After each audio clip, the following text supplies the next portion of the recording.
This past weekend, I wandered into a Carter's outlet store. And when I say wandered, I really mean I walked in with purpose because I was on a mission to find sweatpants for my boys.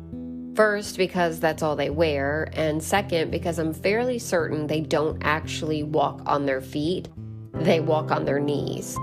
Which means they are constantly blowing holes through perfectly good pants. And unlike jeans, sweatpants cannot be patched. They just become yet another dust rag. Side note, shirt sleeves and pant legs make excellent slip-on dust rags. Learned that recently from my own mom. Anyway, I was pretty sure Carter's went up to what they call big kid sizes, so I figured it was worth a shot. But the moment I stepped inside, I was hit with an atmosphere that felt familiar and also very far away. Soft colors, tiny hangers, clothing so small it looked like it belonged to a doll. Glowing parents were strolling slowly, almost reverently, clearly exhausted but deeply in love with this season of their life. The whole place just oozed cuteness. And suddenly, I felt like an imposter. My pace quickened because I had no reason to linger in the front quadrant of that store. I quietly made my way to the back, hoping no one would ask me anything. I flipped through a few racks, scanned a couple shelves, and sure enough, there were sizes that technically fit my boys, who are now 8 and 11, but it was obvious. They were not the store's primary demographic. And no shade on Carter's. I loved Carter's, Oshkosh too, when my kids were babies and toddlers, but I am no longer a mom of littles. As I made what felt like a slow, awkward walk of shame toward the exit, I overheard the workers at the counter chatting about a baby, something about a friend's hospital experience. And that's when it really hit me. I wasn't just leaving a store, I was beginning to mourn a season of my life that has very clearly passed. There will be no more mommy's #1 fan onesies, no more tiny jeans with elastic waistbands, no more soft, sleepy weight of a baby curled into my chest.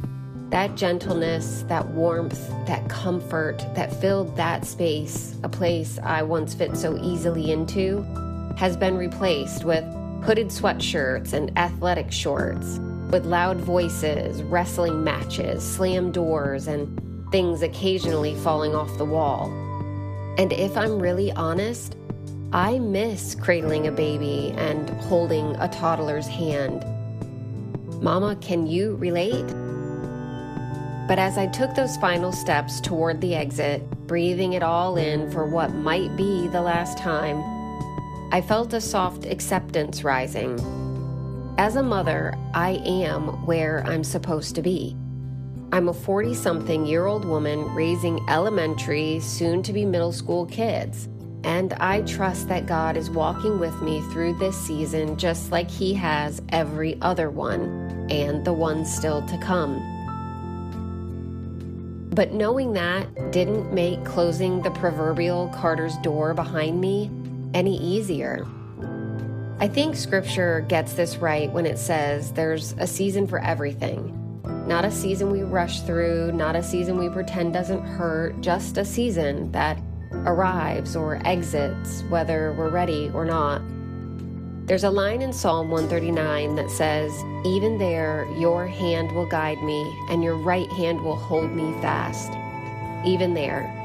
Even when we're standing in the doorway between what was and what is. I think we're quick to spiritualize acceptance like if we trust God enough, transitions won't sting. But I don't think that's true. I think faith often looks like standing in the doorway of what was, grieving it, and still choosing to step forward. So maybe this grace note is simply an invitation to notice the places you no longer fit, the versions of yourself that quietly wave goodbye, and to trust that even in the ache, you are still being held, not by nostalgia, but by grace. And that's today's Grace Note, a small, ordinary moment that opened the door to something deeper, a reminder that God meets us not just in beginnings, but in endings too.